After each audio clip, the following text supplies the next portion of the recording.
Alright guys, Justin here, back here with another Destiny Hero Guide video today, and this time we are doing Kings of Decay, and I'm going to say right now, this mission to me screams Night Stalker. Now, it does depend on your gameplay style, but for me, Night Stalker worked perfectly, and actually this is a fairly simple mission, so realistically you can go with almost anything.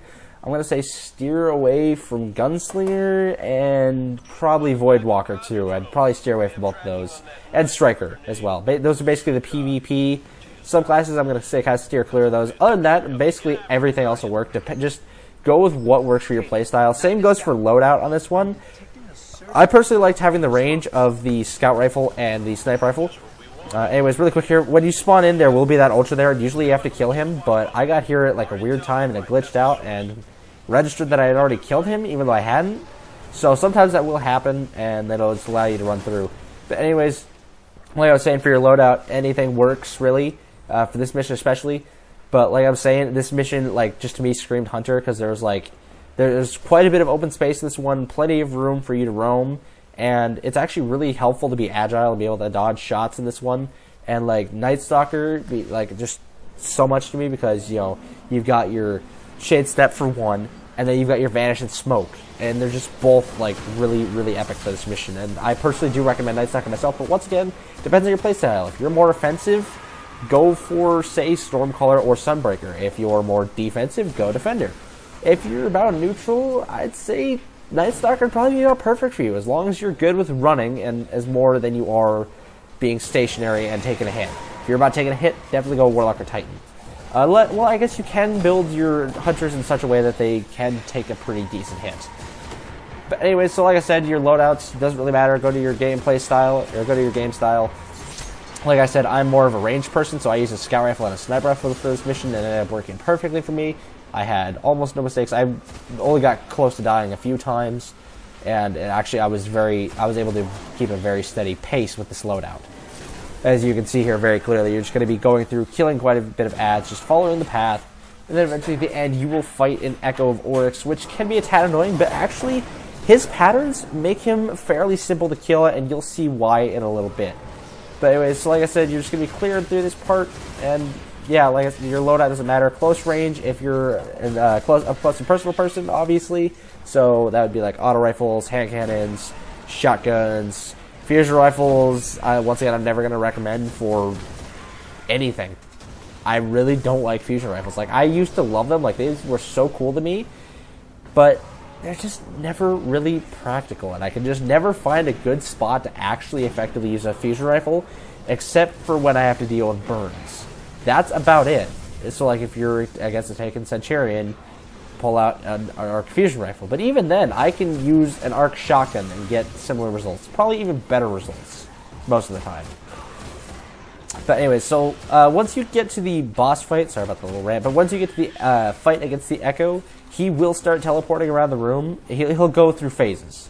So once you take him down to a certain amount of health, I'm not sure if it's actually if you take him down a certain amount of health or a certain amount of time passes, but he will disappear and then a wave of enemies will spawn. I believe the first wave starts out with Acolytes.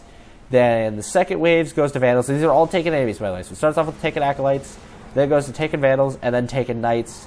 And then usually by that point, you should be able to kill him. So definitely recommend having a rocket launcher or an exotic sword for your heavy on this one. Machine guns actually do work pretty good too.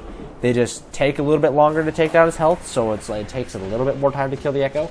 But as you see here, it starts off with some Thrall here, and then you'll have to, well, it's not just Thrall though. There's Thrall, there's Acolytes, I believe there's a couple of Vandals.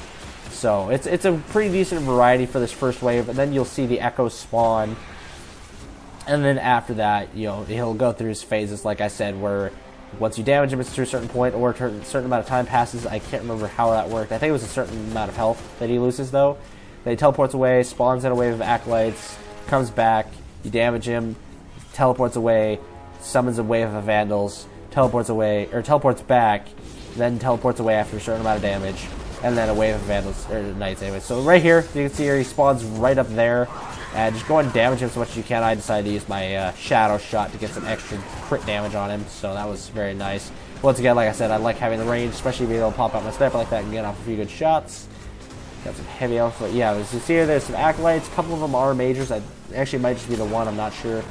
Yeah, it's just acolytes for this first wave. I'm pretty sure. And you'll see that the air will crackle and burn around you, so that's why it's nice to be Hunter, because it's a nice open area.